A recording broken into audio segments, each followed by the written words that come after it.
The Great Chamber of the Galactic Council was filled with representatives from 47 different species. They sat in their assigned seats, arranged in a massive circle that rose high toward the domed ceiling. Lights of blue and gold moved slowly across the walls, and the air carried a strange mix of smells from all the different aliens present.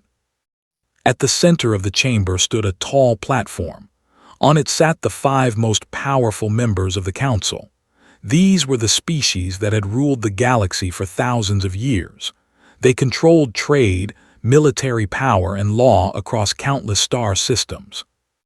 High Commander of the Empire occupied the largest seat.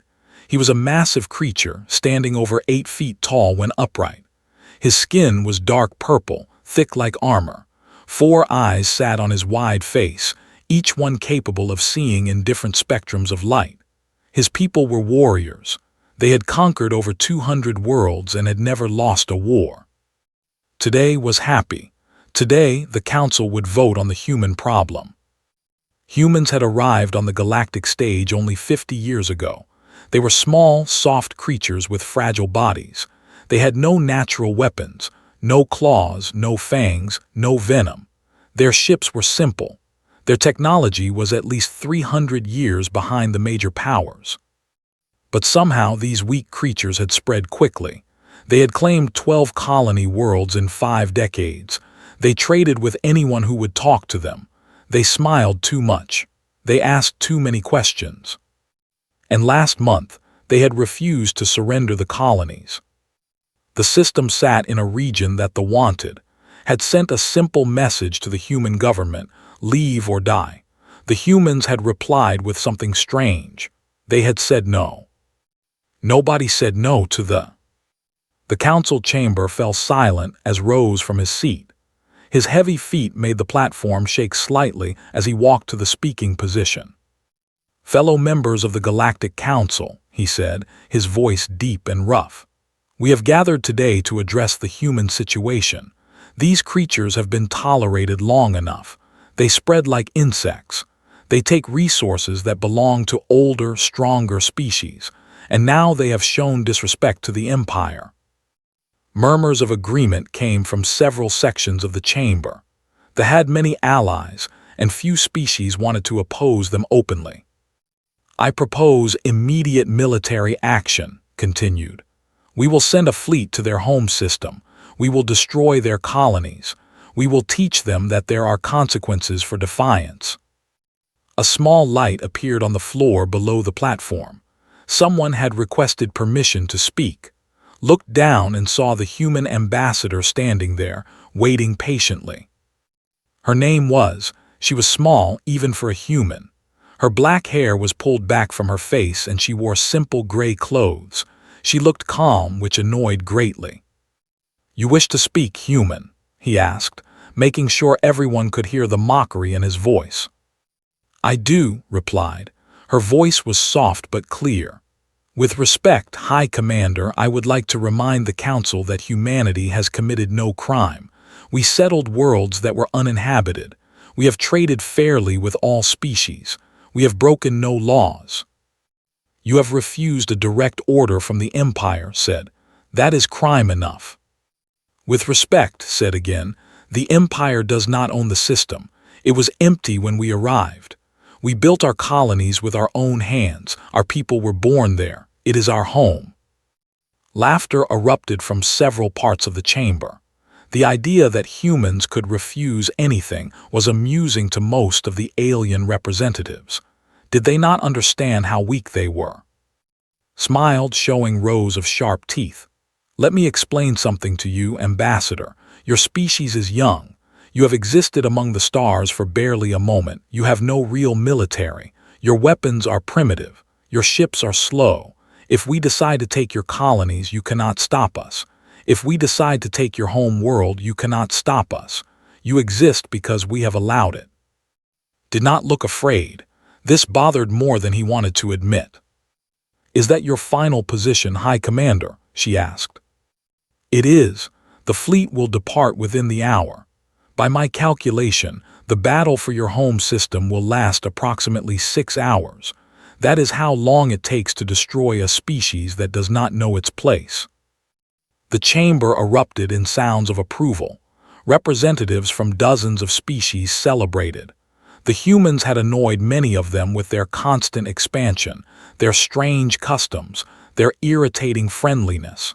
It would be good to see them put down. Stood quietly through all of this. She waited until the noise died down before speaking again.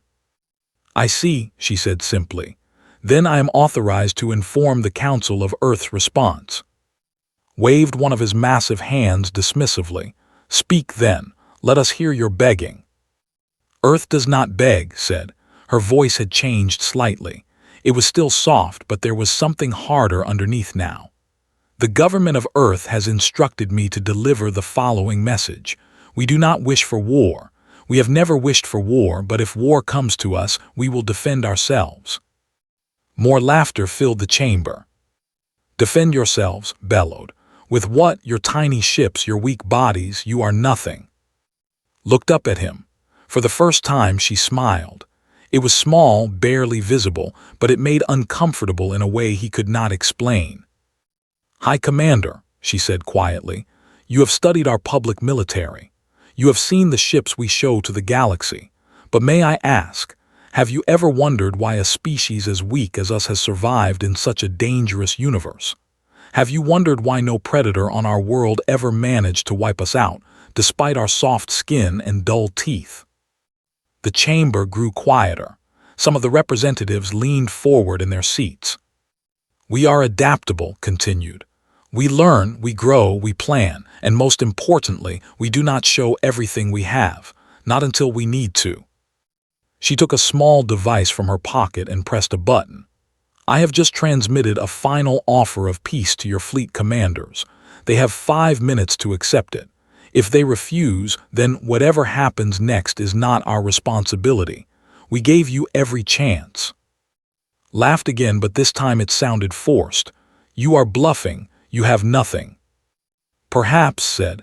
She turned and began walking toward the chamber exit. "But in 6 hours, or perhaps much sooner, we will know the truth." She paused at the door and looked back at the council. All those powerful species, all those ancient civilizations, all watching her with amusement or contempt. "I hope you remember this moment," she said. "I hope you remember that we tried to warn you." Then she was gone. Turned to face the council. "The human is delusional. Order the fleet to attack immediately. Do not wait for their deadline. Show them that we do not respond to empty threats." The order was sent.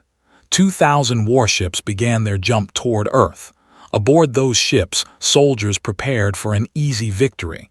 They had conquered hundreds of worlds. This would be no different.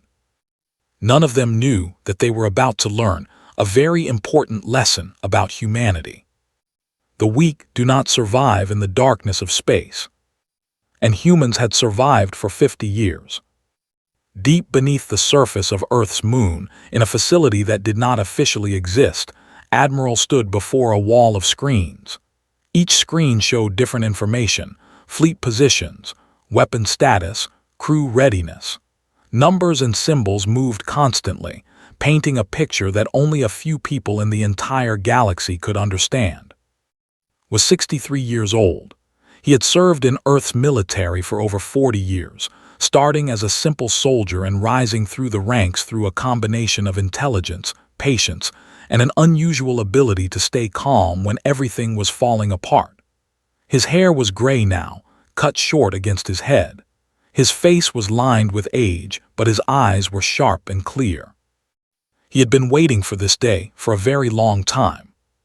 "Sir," said a young officer behind him, "Ambassador's message has been received. The fleet is moving. They did not accept the peace offer." Nodded slowly. "I expected as much. What is their estimated arrival time?" "Approximately 4 hours, sir." "And our fleet status?" "All ships are ready. Crews are at their stations. Weapons are charged and waiting." Allowed himself a small smile. The galaxy thought humanity had a few dozen outdated warships. They thought humans were peaceful because they were weak. They had no idea what lay hidden in the dark spaces between stars, waiting for the moment when it would be needed. "Begin Phase 1, ordered. Wake up the Shadow Fleet." Across the solar system, things began to happen. In the asteroid belt, massive shapes started to move. They had been disguised as rocks, as debris, as nothing important. Now their engines came alive, blue fire burning in the darkness of space. In orbit around Neptune, stations that looked abandoned suddenly lit up with power. Near the edge of the system, where no one ever looked, ships that had never appeared on any public record began to. The Shadow Fleet was humanity's greatest secret. It had been built over decades, using resources that were carefully hidden from galactic auditors. Every piece of technology that Earth developed publicly was actually 3 generations behind what they really had. Every weak ship they showed to the galaxy was a distraction from the real ones hiding in the shadows. 300 ships emerged from hiding. They were sleek and dark, designed to be invisible until the moment they struck. Each one carried weapons that the galaxy had never seen, quantum displacement cannons that could erase matter from existence, shield systems that bent space itself, engines that could cross light years in seconds. On the flagship, a massive vessel named the Silent Dawn, Captain walked through the corridors toward the bridge. She was 38 years old, tall for a woman, with strong shoulders and steady hands. Her uniform was simple black, without decorations or medals. Earth's military did not believe in showing off. She had trained for this moment since she was 18. Every simulation, every exercise, every sleepless night studying tactics and strategy, all of it had been preparation for the day when humanity would finally have to reveal itself to the galaxy. Stepped onto the bridge. Her crew was already at their stations, working with quiet efficiency. There was no panic, no fear in their eyes. They had been prepared for this. "Captain on the bridge," announced her first officer, a serious man named. "Status report," said, taking her seat in the command chair. "All systems operational," replied. "Weapons are hot. Shields are at full power. We are connected to the tactical network and receiving real-time data from the Admiral." "And the crew?" Paused for a moment. "Ready, Captain. Everyone knows what is at stake." Nodded. She looked around at the faces of her people. Engineers, weapons officers, navigation specialists, communications experts. They came from all parts of Earth, different countries, different backgrounds, different stories. But right now they were one. They were human. "Listen carefully," she said, her voice carrying across the bridge. "In a few hours, an enemy fleet will arrive in our system. They believe we are weak. They believe this will be easy. They have told the entire galaxy that they will destroy us in 6 hours. She stood up from her chair and walked slowly toward the main. It showed the stars, cold and distant, unchanged for billions of years. "We are going to prove them wrong, not because we want war, not because we enjoy violence. We are going to prove them wrong because we have to. Because if we do not, then every human colony will be taken. Every human child will grow up under alien rule. Everything our ancestors built, everything our parents sacrificed, everything we dream of for our future, it will all be gone." The bridge was completely silent. Every eye was on her. "I will not lie to you," continued. "This will be dangerous. Some of us may not survive, but I want you to know something. I want you to know that I believe in you. I believe in what we can do when we stand together. And I believe that when this day is over, the galaxy will never look at humanity the same way again." She returned to her chair and sat down. "Now let us show them who we really are. Helm, take us to Formation Alpha. Communications, confirm link with all fleet vessels. Weapons, prepare for combat." The bridge came alive with activity. Officers spoke quickly into their stations, fingers moving across controls, coordinating with hundreds of other ships. The Silent Dawn began to move, joining the formation that was taking shape near Earth. Meanwhile, in the underground command center, Admiral watched everything unfold. The Shadow Fleet was now fully assembled. a wall of dark ships between Earth and the approaching enemy. Support vessels moved into position, carrying additional ammunition and repair drones.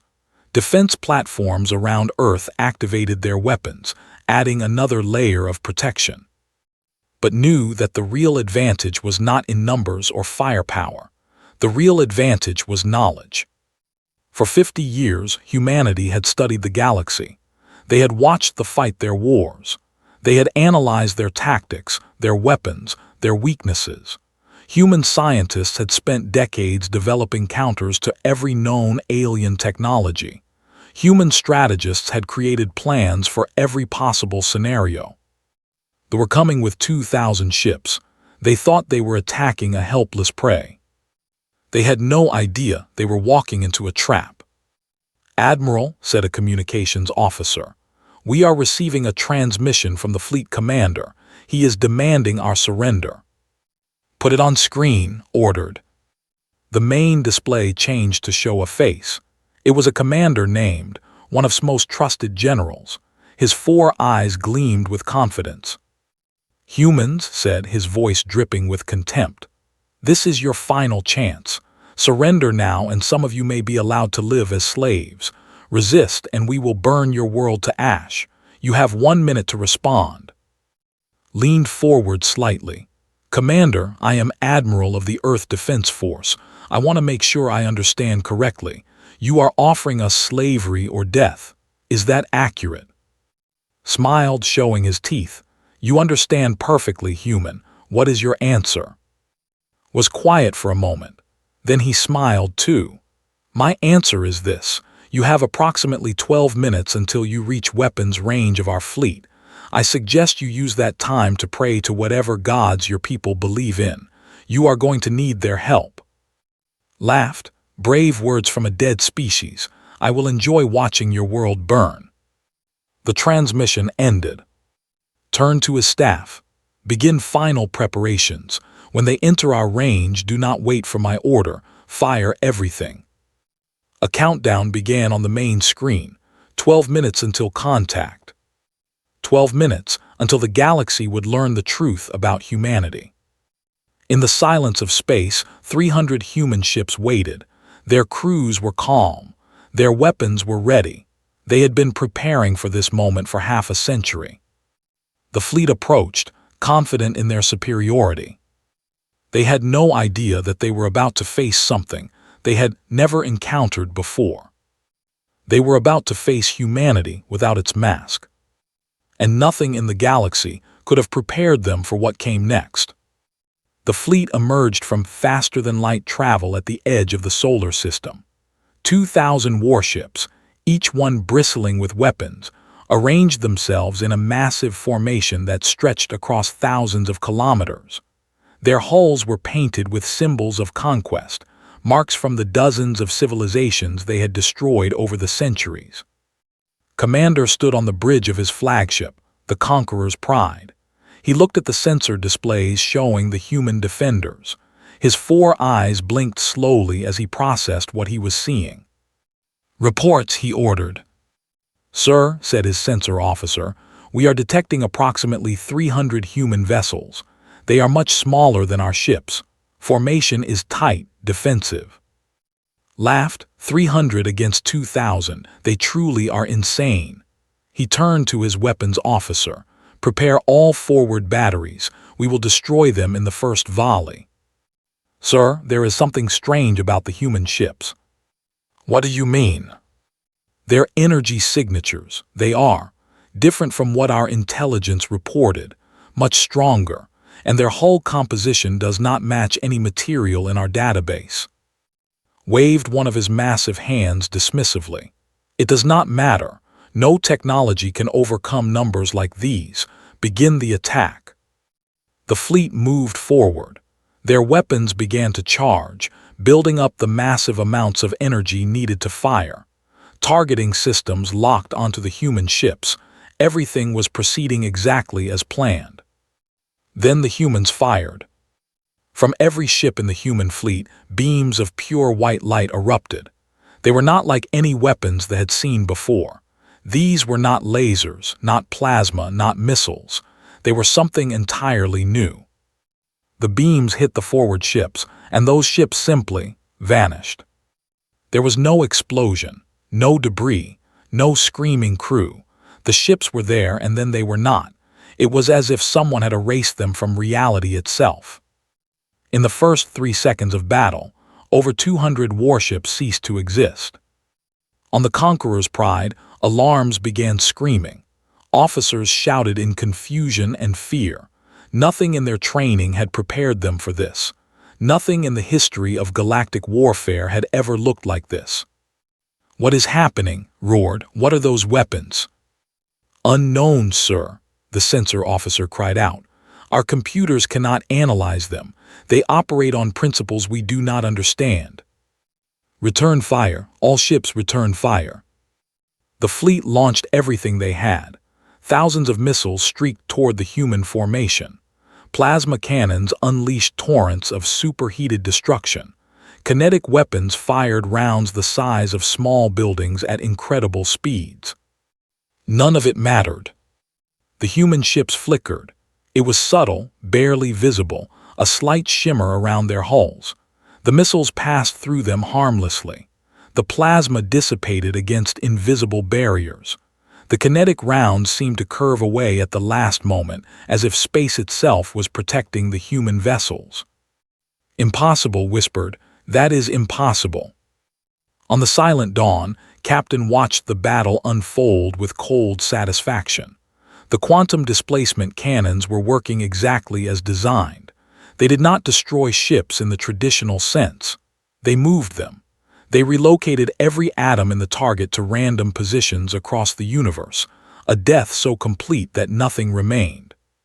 "Status report," she ordered. "Enemy losses at 400 and climbing," replied.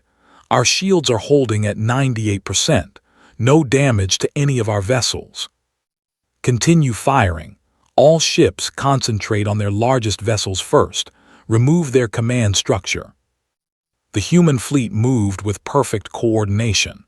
Every ship knew exactly where to be, exactly when to fire. The tactical network connected every human captain, every weapons officer, every sensor system into one unified intelligence. They fought not as individual ships but as a single organism with 300 bodies. They tried to adapt. They spread their formation, hopping to make targeting more difficult. It did not help.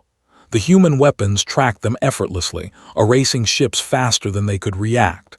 They tried to retreat, to jump back to faster-than-light speed. The humans had anticipated this. Jamming fields prevented any escape. In the first minute of battle, 800 ships were destroyed. Commander watched his fleet dying around him. Ships that had conquered worlds, that had crushed countless enemies, were disappearing like morning dew in sunlight. His hands shook as he gripped the railing of his command platform. "Sir," his communications officer said, voice trembling, "we are receiving a transmission from the human flagship." "Put it through." Captain's face appeared on the screen. She looked calm, almost peaceful. Behind her, her crew worked steadily, as if this were nothing more than a routine exercise. "Commander," she said, "you have one opportunity to surrender. Order your fleet to power down weapons and lower shields. If you do this, your surviving crews will be treated humanely. If you continue fighting, none of you will leave this system alive." 4 eyes burned with rage and shame. "You think you have won. You have won nothing. The Empire will send more fleets. We will send 1,000 fleets. Your little trick will not save you forever." Nodded slowly. "That is your choice. I am sorry." She made a small gesture with her hand. The transmission ended. Outside, the human ships changed their formation. They spread out, creating a web of overlapping fire zones. New weapons came online, weapons that had not been used yet. These were not quantum displacement cannons. These were something else. The remaining ships suddenly found their systems failing. Engines shut down. Weapons went cold. Life support began to malfunction. It was as if an invisible hand was reaching into every ship and turning everything off. "What is happening?" screamed. "Our systems, everything is dying." "Sir, it is some kind of energy field. It is interfering with our electronics at the quantum level. We cannot fight back." The human fleet moved forward. They did not fire their displacement weapons. Instead, they flew past the helpless ships, heading directly for the Conqueror's pride. They surrounded the massive flagship like wolves surrounding wounded prey. A new transmission came through. This time it was Admiral.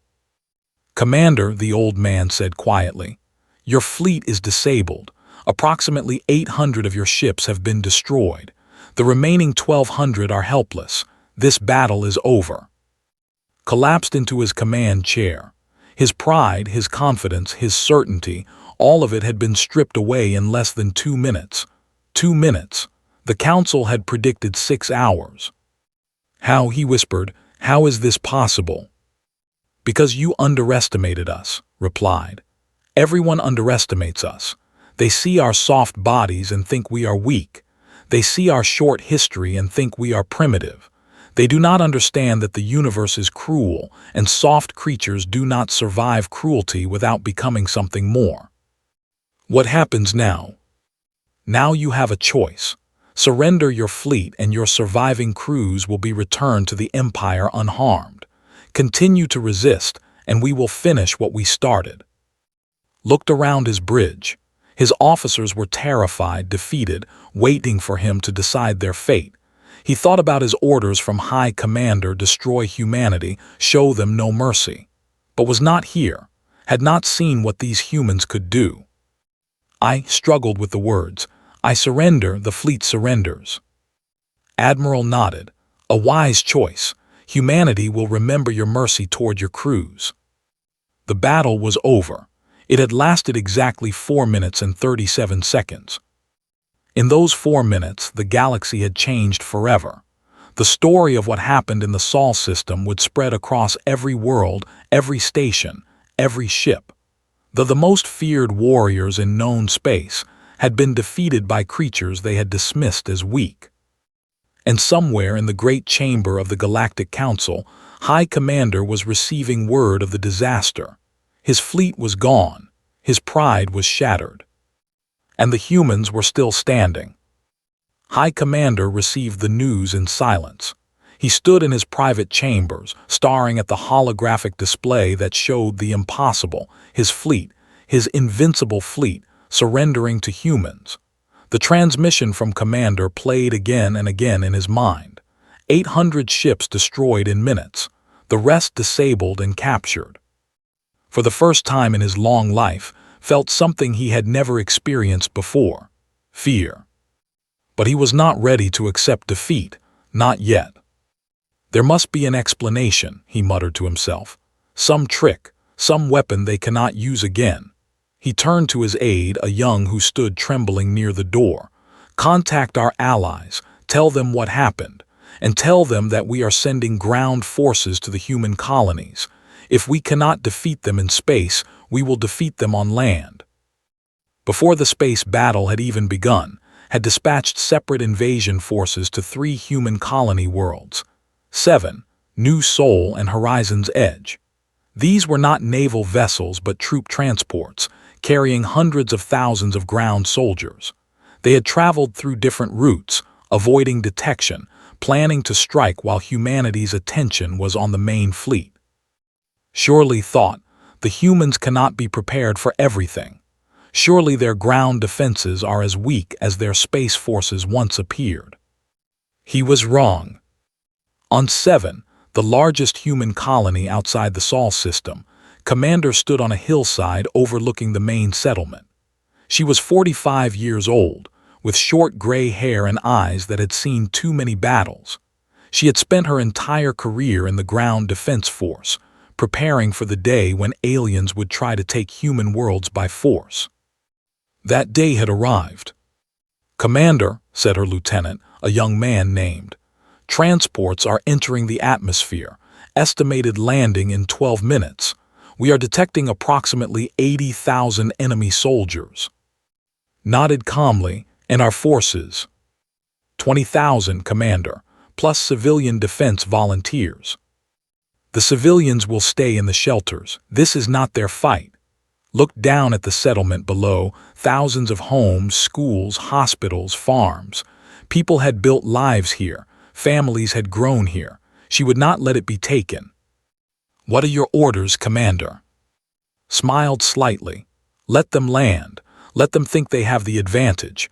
Then show them what humans can do when we are defending our homes. The transports descended through the clouds. They were massive vessels, each one carrying thousands of soldiers equipped with the finest weapons and armor in the galaxy. The soldiers inside were confident. They had heard about the disaster in space, but ground warfare was different. On the ground, soldiers were unmatched. They were stronger, faster, more durable than almost any other species. Humans would be like insects beneath their feet. The transports landed in a wide valley, 5 kilometers from the human settlement. Hatches opened and warriors poured out. They formed their battle lines with practiced precision, heavy infantry in front, support vehicles behind, aerial drones rising into the sky to provide reconnaissance. Their commander, a veteran named, surveyed the battlefield through his tactical display. He saw the human settlement, quiet and seemingly unprepared. He saw hills surrounding the valley, covered with trees and rocks. He saw no enemy forces. The humans are hiding, he announced to his troops. They know they cannot win. We will march on their settlement and crush any resistance, for the glory of the Empire. The army began to move forward. 80,000 soldiers, a wall of purple armored bodies, advancing toward their target. They made it 200 meters before the ground exploded. Hidden mines, buried months ago in preparation for exactly this scenario, detonated beneath the leading formations. Thousands of soldiers vanished in balls of fire and shattered earth. The survivors stumbled, confused, their formation broken. Then the hills came alive. Human soldiers emerged from concealed positions, positions that the sensors had completely missed. They were wearing advanced combat suits that enhanced their strength, speed, and durability. They carried weapons that fired guided projectiles capable of penetrating armor, and they fought with a coordination that seemed almost supernatural. Commander watched from her command post as her soldiers executed the battle plan perfectly. Every squad knew exactly where to be. Every weapon fired at exactly the right moment. The tactical network connected every human soldier, allowing them to share information and coordinate actions in real time. They tried to fight back. They were brave, determined warriors, but they were fighting an enemy they did not understand. Every time they concentrated their forces, human artillery found them. Every time they tried to advance, hidden snipers picked off their officers. Every time they fell back, human assault teams pursued them. The battle lasted 7 minutes. When it was over, the invasion force was destroyed. 70,000 enemy soldiers were dead or captured. Human losses were less than 300. Similar scenes played out on New Sol and Horizon's Edge. On New Sol, they landed in a major city, expecting to fight house to house against frightened civilians. Instead, they found that every building had been converted into a fortress. They found that the civilians had been evacuated days before, replaced by military forces who knew every street, every alley, every rooftop. On Horizon's Edge, they attempted to land on a remote coast and march inland. They discovered that the humans had turned the entire region into a killing field. Automated defense systems, hidden bunkers, and quick-reaction forces destroyed the invasion force before it could travel 10 kilometers. 3 colony worlds, 3 invasions, 3 absolute disasters. Back in the Galactic Council chamber, received report after report. His fleet was gone. His ground forces were gone. 3 colony attacks had failed. In less than 1 hour, the Empire had suffered the worst military defeat in its entire history. And the humans had not even used their full strength. Sank into his chair, unable to process what was happening. Around him, the other council members were silent. The species that had mocked humanity just hours ago now sat in stunned disbelief. Ambassador walked back into the chamber. She had waited outside during the battle, knowing exactly how it would end. Now she stood in the center of the floor, looking up at the council with an expression that might have been pity. "The conflict is over," she announced. "Your fleet has surrendered. Your invasion forces have been defeated. Earth and all human colonies remain under human control." Hal's voice was barely a whisper. "How did you do this? We had superior numbers. We had centuries of experience. We had—" "You had arrogance," interrupted. "You assumed that because we were small and soft, we were weak. You never considered that we might have spent 50 years preparing for this exact situation. You never imagined that a species as young as ours could outthink you." She walked slowly around the chamber, addressing all the assembled representatives. "Humanity does not want war. We never wanted war. We came to the stars hopping to find friends, partners, allies. Instead, we found species that looked at us and saw only prey." She stopped and faced directly. "We are not prey. We have never been prey, and now you know it." Closed his 4 eyes.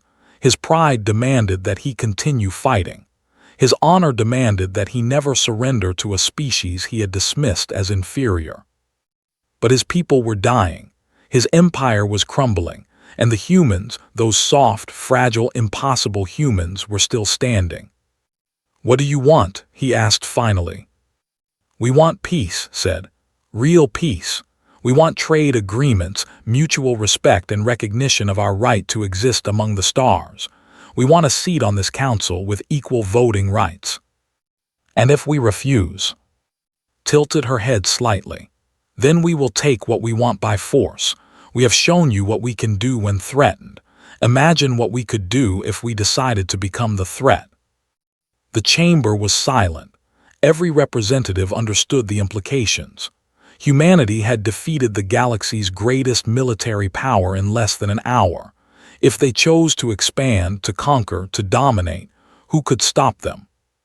Looked at the faces around him. He saw fear, calculation, and growing understanding. The galaxy had changed today. The old order was crumbling. And in its place, something new was being born. 3 days after the battle, High Commander traveled to Earth. He did not come with warships or soldiers. He came on a single diplomatic vessel, carrying only his personal staff.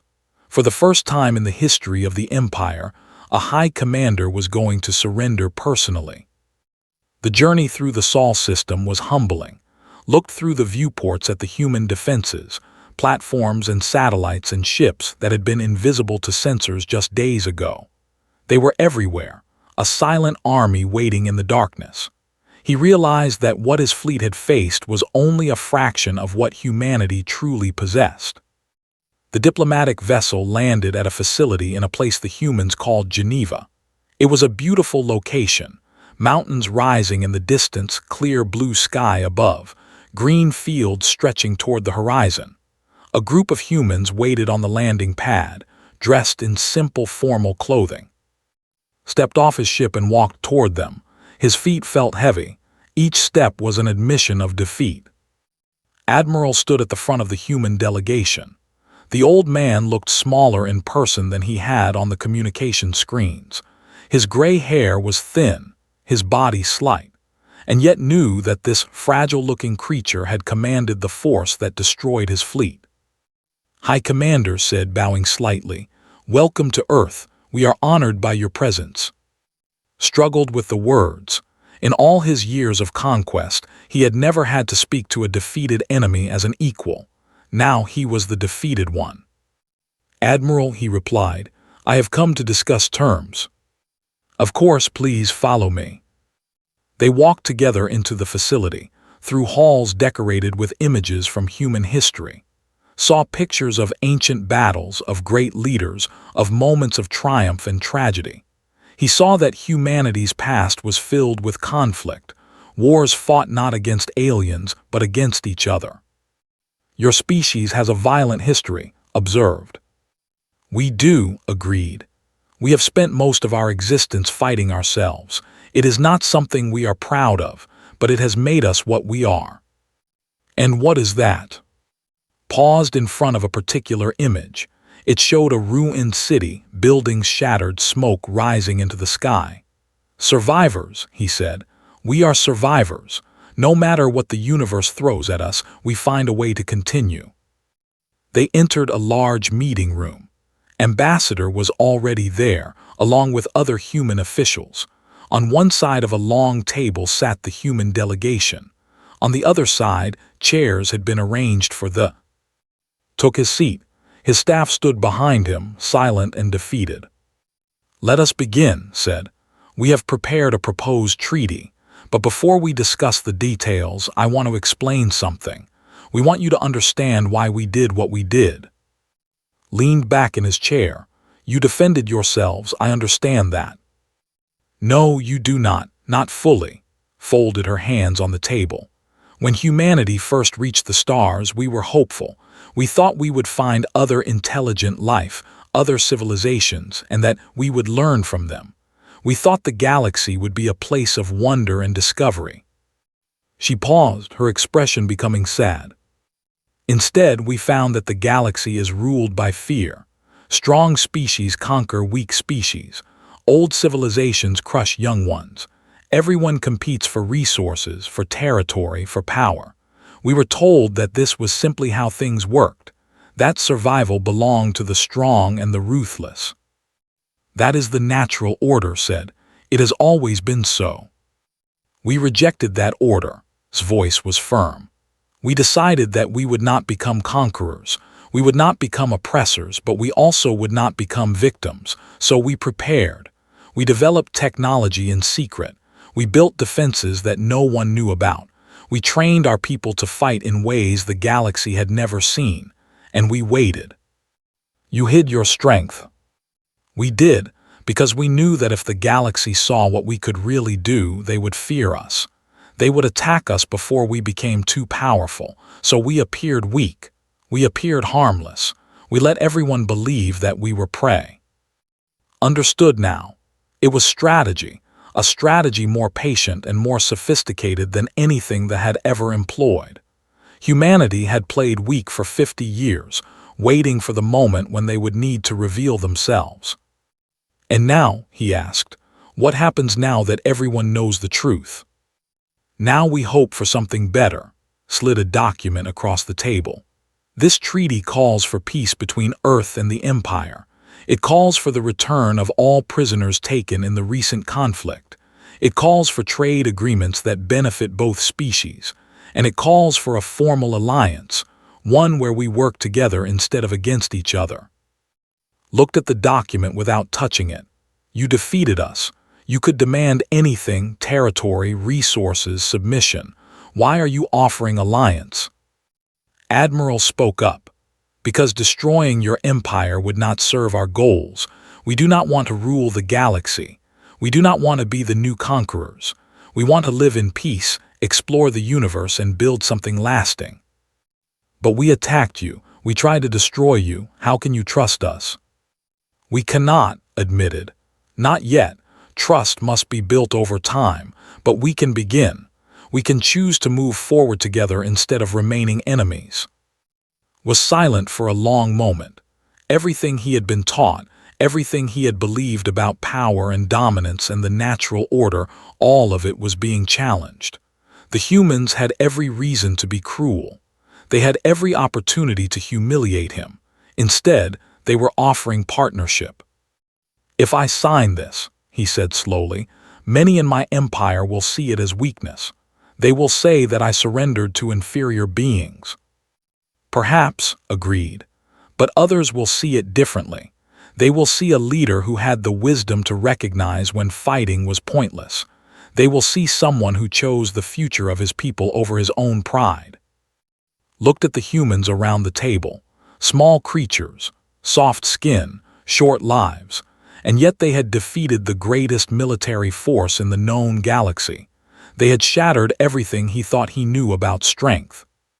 Perhaps, he thought, strength was not what he had always believed it to be. He reached out and took the document. "I will need to read this carefully." "Of course, take all the time you need." The discussions continued for hours. Details were negotiated, terms were clarified, concerns were addressed. Through it all, found himself impressed by the humans. They were firm but fair. They did not gloat or mock. They treated him with respect, even though he had tried to destroy them. Finally, as the sun was setting over the mountains, signed the treaty. His signature, a complex pattern of lines that represented his family, his position, and his honor, joined with human signatures at the bottom of the document. Peace between Earth and the Empire had begun. Word of the treaty spread across the galaxy. Other species watched carefully, trying to understand what had changed. Many of them had been allies of the, ready to join in the destruction of humanity. Now they found themselves facing a new reality. Humanity was not weak. Humanity had never been weak, and humanity was willing to be friends, but only to those who treated them with respect. In the months that followed, more treaties were signed. Species that had once ignored humanity now sent ambassadors. Trade routes opened. Cultural exchanges began. The galaxy was slowly transforming. And at the center of it all stood humanity, a young species, barely a moment old by galactic standards, but with a depth of character that the older civilizations were only beginning to understand. On Earth, life continued. People went to work, raised families, dreamed of the future. Most of them never thought about what had happened during those critical minutes when their survival had been at stake. They trusted that someone would protect them. And in hidden bases, in training facilities, in research centers around the world, the protectors continued their work. They knew that the galaxy still held dangers. They knew that peace was fragile. They knew that humanity must always be ready. Admiral retired 6 months after the treaty was signed. Captain took his place as commander of the Shadow Fleet. Commander returned to 7 to help rebuild the settlements damaged in the invasion. Ambassador remained at the Galactic Council, now representing humanity as a full member with equal voting rights. She worked tirelessly to promote understanding and cooperation. She never forgot the lesson that humanity had taught the galaxy. The weak do not survive in a hostile universe, but humanity had never truly been weak. They had been patient, they had been clever, they had been prepared. And when the moment came, they had shown the galaxy something remarkable, that strength and mercy could exist together, that victory did not require cruelty, that the future could be better than the past. The Empire slowly changed. Under leadership, they began to embrace new ideas about power and honor. It was not easy. Many resisted, but the change had begun. Years later, when historians wrote about this period, they called it the Great Awakening. It was the moment when the galaxy began to evolve from a collection of competing empires into something more unified, something more hopeful. And it had all started because a young species from a small planet refused to bow to those who underestimated them. Humanity had not just survived, they had changed everything.